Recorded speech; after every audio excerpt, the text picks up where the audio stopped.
So I'm a science policy analyst at the National Institutes of Health. For those of you that don't know, the NIH is the largest funder of biomedical research in the world. It consists of 27 different institutes, each with a different focus on human health. I work at one of those institutes, the National Institute of Allergy and Infectious Diseases. This guy may look familiar. You may even own a bobblehead or a pair of Dr. Fauci socks. But he's the director of NIAID and has been for almost the past 40 years. And NIAID's mission is to fund research in infectious diseases, biodefense, and immune-mediated diseases such as asthma and allergy. So a little bit about myself. I was a cancer researcher for a little over a decade. I started at the University of Arizona Cancer Center, and then I moved to the National Cancer Institute in Bethesda, Maryland. And I tell you this because I beg you, please no infectious disease questions. You'll be disappointed. But while at the NCI, I developed a love for science policy. I then left the lab and started a new position at NIAID in the data analytics and research branch. And there I was introduced to R and all of the tools and packages that I'll be talking about today. So when I joined NIAID, I joined a very small team. It was me and two other analysts, and I kind of felt like this is how I felt the team was. We were small and scrappy, but we really wanted to have an impact on a large organization like NIAID. And today I'm going to tell you about how we use Shiny to support NIAID and make our team a lot more efficient as well. So the first example I want to give you is a Shiny dashboard to hit research funding targets.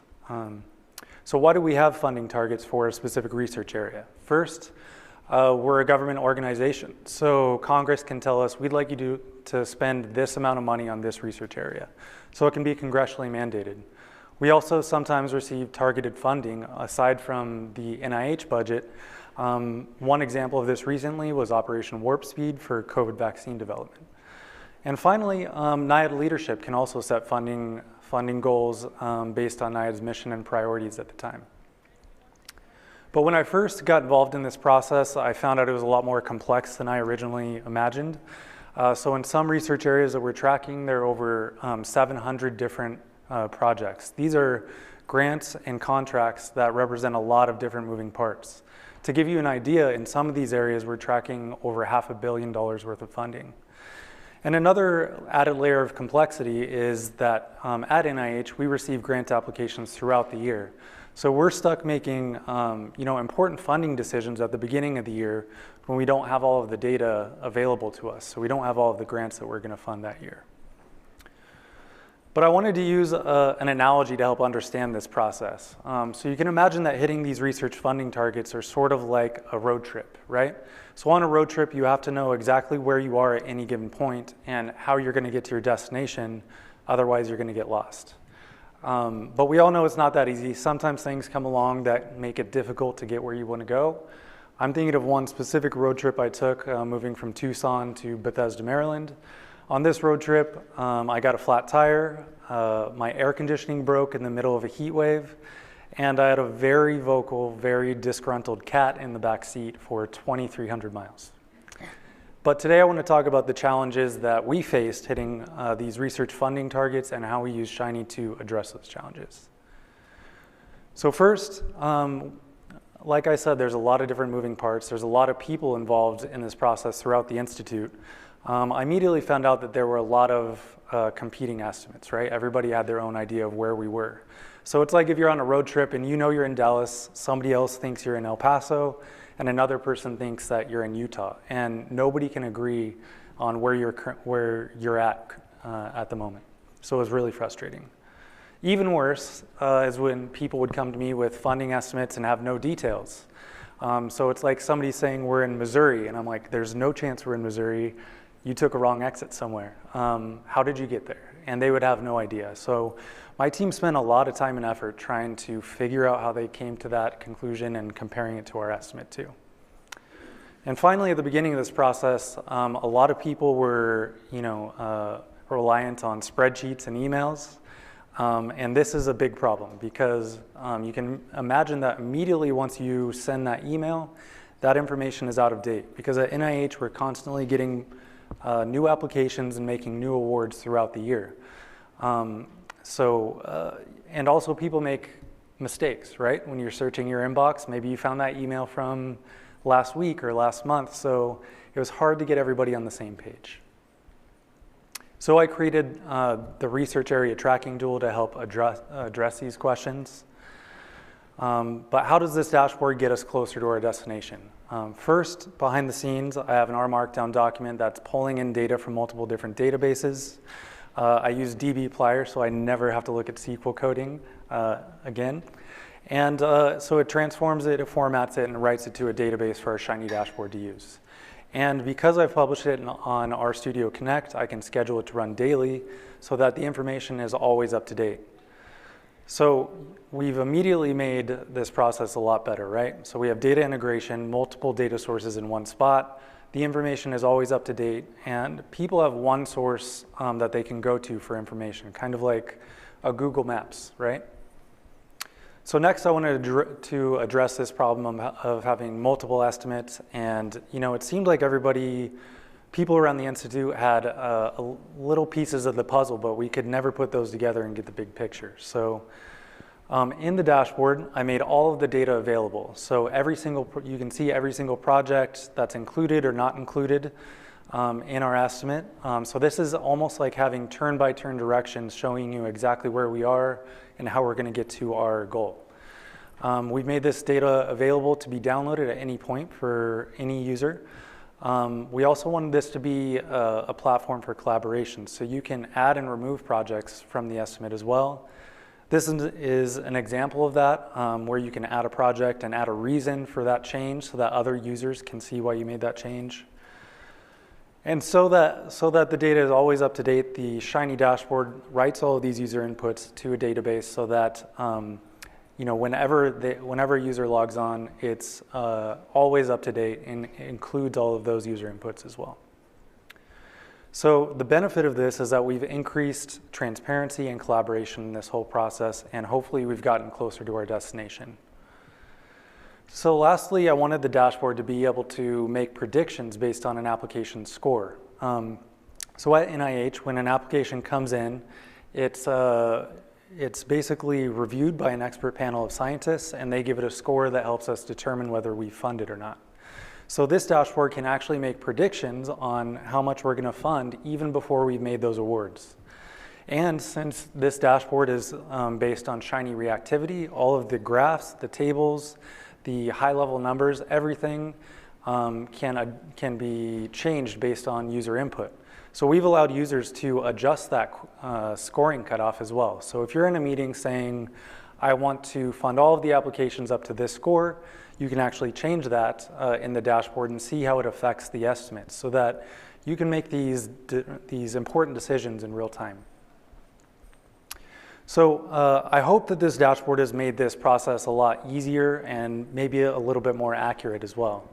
But I think in the end, my small team benefited the most, right? Because we've been able to automate a lot of these processes and really free us up to take on additional projects, right? Before we were spending so much time manually updating the data, answering questions from colleagues, and making changes that we didn't have that much time to do other things.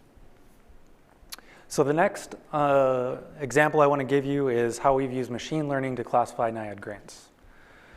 So just a little background on grants at NIH. There are really two main types. One starts at NIH. So we send out a request for applications, and this is when the NIH asks the scientific community to apply for funding in a very specific, well-defined area. We usually use these to stimulate research in really high priority areas. The next type of application is the investigator-initiated application. So instead of starting at NIH, we're starting with that investigator or scientist that's running a lab somewhere, right? So these make up by far the majority of our applications, greater than 85%.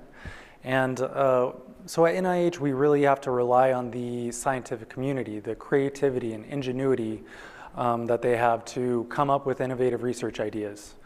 And those ideas can be very broad and cross-cutting or very narrow and well-defined, but when we get those applications, these investigator-initiated ones, we don't have much information on it, besides that it falls in the broad research areas of NIAID's mission. So you can imagine that this is very difficult, right? When you're dealing with thousands of applications, how do we know how much we've funded and what projects we've funded in a specific research area? So we get questions all the time. How much have you spent on HIV vaccine research? Or, how much have you spent on tuberculosis research and what projects? And we need to be able to answer those questions. So how do we do that? The answer is we have a team. We have a team for that. So every year, NIAID gets over 9,000 grant applications, and we fund about 20% of these, give or take. We then have a team of about 3 to 6 people that go through these awarded grants and apply codes based on the research being proposed. So they have 1,300 unique codes, over 1,300 unique codes that they can use to describe that research. And I've included a few examples here on the right. So they look, are they researching a specific disease like Ebola or Zika? Is the research area, new therapeutics or diagnostics and so on? But you can imagine with thousands of grants, this can be challenging. First, it's very time intensive. So they have to go through thousands of these awarded grants and read the title, the abstract, the specific aims, and describe that research. Because it's so time consuming, we only have the resources to code awarded grants. The 80% of applications that are unfunded, we don't have any information on. And they have a constantly increasing workload. So every year we're getting more applications and giving out more awards. And especially at the beginning of the pandemic, we saw a huge increase in applications due to COVID research. And finally, because it takes so much time, this usually isn't done until the very end of the year. So we don't have real-time data on this, which would be helpful.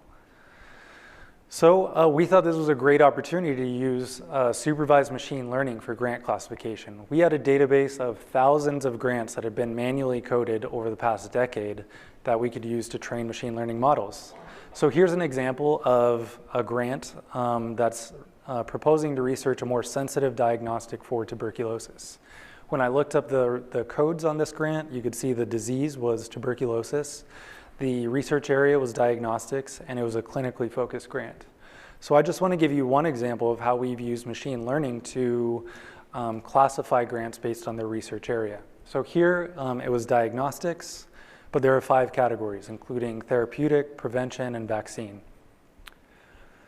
So we took about 7,500 grants that had previously been manually coded and used them to train 3 different machine learning models, including logistic regression, support vector machine, and random forest to compare the 3.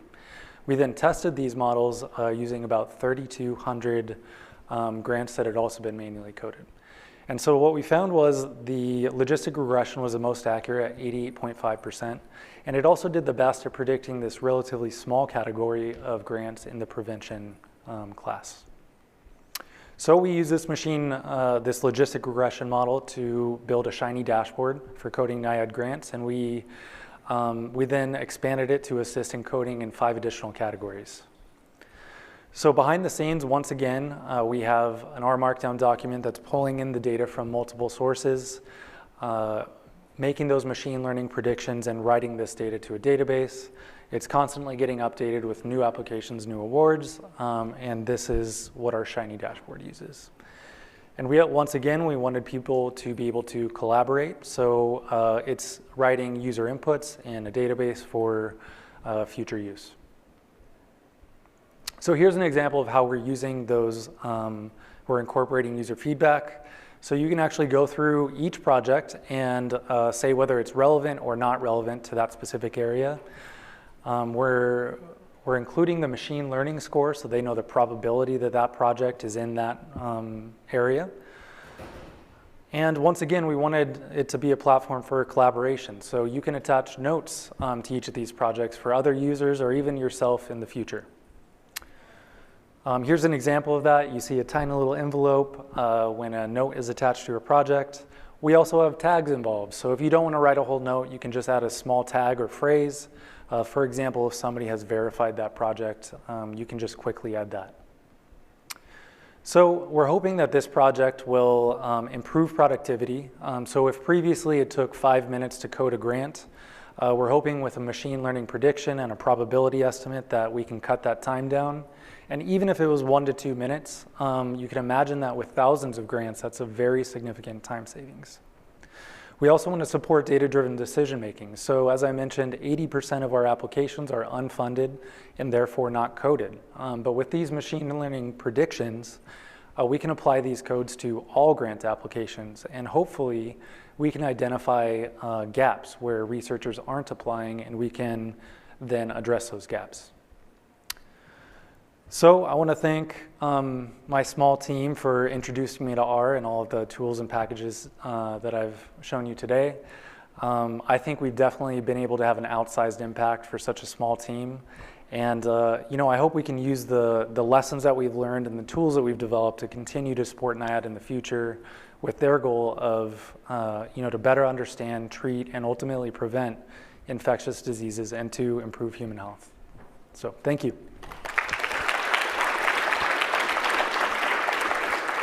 Thank you.